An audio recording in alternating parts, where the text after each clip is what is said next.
What makes a good leader? It's the eternal question with no definitive answer. But can they be identified early on through looking at certain characteristics?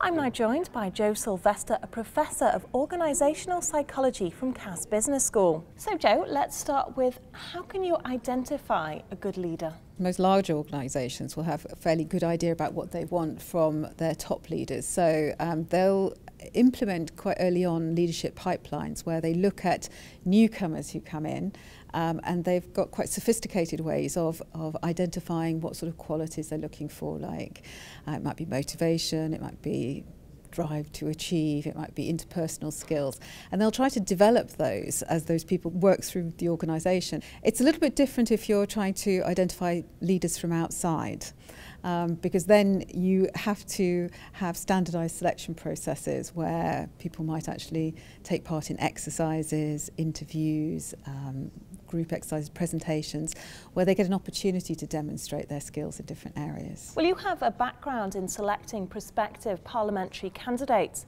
So what can we learn from political leadership to help business? Well, most of my experience was the private and public sector beforehand. I think when I started working with politicians, I naively assumed that politics was very similar to business. And in many ways it is, because I think what people don't realise is that politicians perform work, political work, and they need certain qualities like the ability to analyse information, the ability to communicate. So those are all straightforward. But what they do that's different is work within quite we call ambiguous environments where they're not told what they have to do. They have to persuade, they have to influence. And I think we're less good in business at recognising those skills that people need to develop: influencing, persuasion, negotiation, perhaps political skills. We don't call them political skills in business, but that's effectively what people need to make it to senior levels. Well, moving on to somewhat of a hot topic now, and that is, of course, women leaders.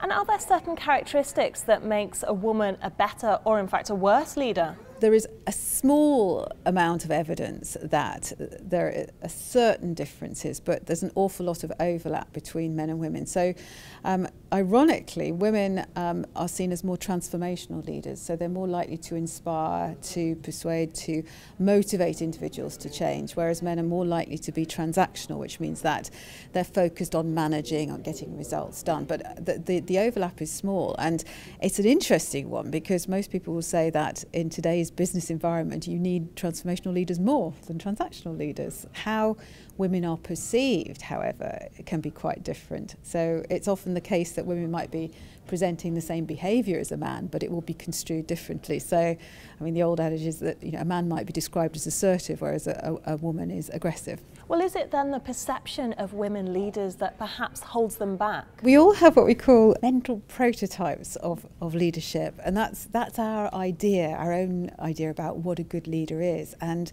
those prototypes are so influenced by who is actually out there in leadership positions that it's often the case that men are more likely to be seen as having the characteristics associated with our expectations of what a good leader would be than a woman. So leaders aren't necessarily born, they're shaped. So it's about the opportunities that you're given to be in situations in the workplace where you develop the skills that you need. So it's not just about personality, it's about knowing how to navigate the organisation. And some of that information, some of those skills are less available to women and other minorities because they're less likely to be perceived as having the characteristics that will enable them to make leadership positions. Are there any characteristics that women can then adopt to be taken more seriously as a leader? At the end of the day, the old adage that women need to be twice as good. I mean, it's the same sort of behaviours, it's the same sort of skills, but women often need more resilience and more determination to